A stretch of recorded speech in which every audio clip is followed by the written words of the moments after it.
राधा कृष्ण। आप सभी का आपके अपने YouTube चैनल MK स्टोरीज में बहुत बहुत स्वागत है। आइए आज आप सब सुनेंगे भाद्रपद मास कृष्ण पक्ष की संकष्टी गणेश चतुर्थी व्रत की कथा। भाद्रपद मास की चतुर्थी को हिरम चतुर्थी, संकट नाशक चतुर्थी आदि नामों से जाना जाता है। इस दिन विशेष प्रकार से भगवान गणेश जी का साथ में चौथ माता की पूजा करनी चाहिए और भाद्रपद मास की चतुर्थी तिथि को, जो कि बहुला चौथ का व्रत भी धारण किया जाता है। इसमें भगवान श्री कृष्ण गौ माता की पूजा की जाती है।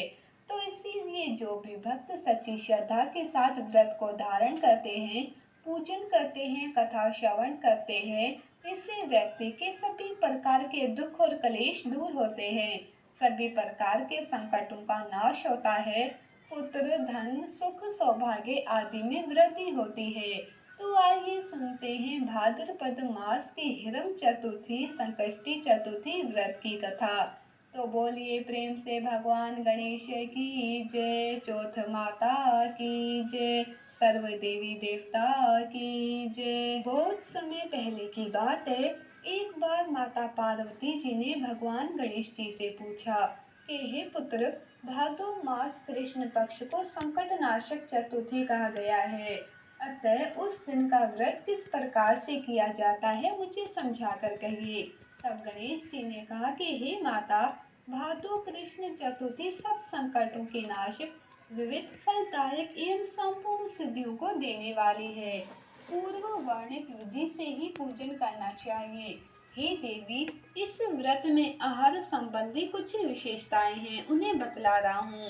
भगवान श्री कृष्ण जी कहते हैं कि हे युधिष्ठिर, पुत्र की ऐसी बात सुनकर पार्वती जी ने उनसे पूछा कि आहार एवं पूजन में क्या विशेषता है, उसे कहिए। गणेश जी ने कहा कि गुरु द्वारा वर्णित प्रणाली से इस दिन भक्ति भाव से पूजन करें।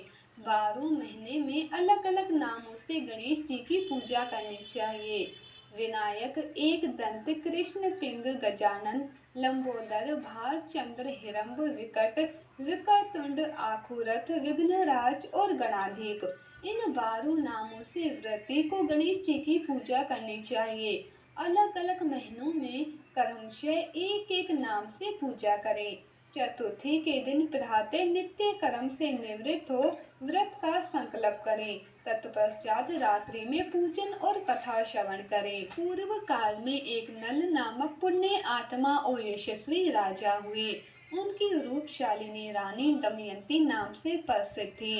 एक बार उन्हें शापग्रस्त होकर राज्यच्युत होना पड़ा और रानी के वियोग में कष्ट सहना पड़ा। तब उनकी रानी दमयंती ने इस सर्वोत्तम व्रत को किया। पार्वती जी ने पूछा कि हे पुत्र, दमयंती ने किस विधि से इस व्रत को किया और किस प्रकार व्रत के प्रभाव से 3 महीने के अंदर ही उन्हें अपने पति से मिलने का संयोग प्राप्त हुआ, इन सब बातों को आप बतलाइए। भगवान श्री कृष्ण जी कहते हैं कि हे युधिष्ठिर, पार्वती जी के ऐसे पूछने पर बुद्धि के भंडार श्री गणेश जी ने जैसे उत्तर दिया, उसे मैं कह रहा हूँ, आप सुनिए। श्री गणेश जी कहते हैं कि हे माता, राजा नल को बड़ी बड़ी आपदाओं का सामना करना पड़ा। हाथी खाने से हाथी और घुड़शाल से घोड़ों का अपहरण हो गया। डाकुओं ने राजकोष लूट लिया और अग्नि की ज्वालाओं में घिरकर उनका महल भस्मसात हो गया। राज्य को नष्ट करने वाले मंत्री लोगों ने भी साथ छोड़ दिया। राजा जुए में सर्वस्व गवा बैठे। उनकी राजधानी भी हाथ से निकल गई। सभी ओर से निराशा और असहाय होकर राजा वन में चले गए। वन में रहते समय उन्हें दमयंती के हाथ अनेकों कष्ट झेलने पड़े। इतना होते हुए भी उनका रानी से वियोग हो गया। तत्पश्चात राजा किसी नगर में साइंस का काम करने लगे, रानी किसी दूसरे नगर में रहने लगी तथा राजकुमार भी अन्यत्र नौकरी करने लगे, जो किसी समय राजा रानी और राजपुत्र कहे जाते हैं।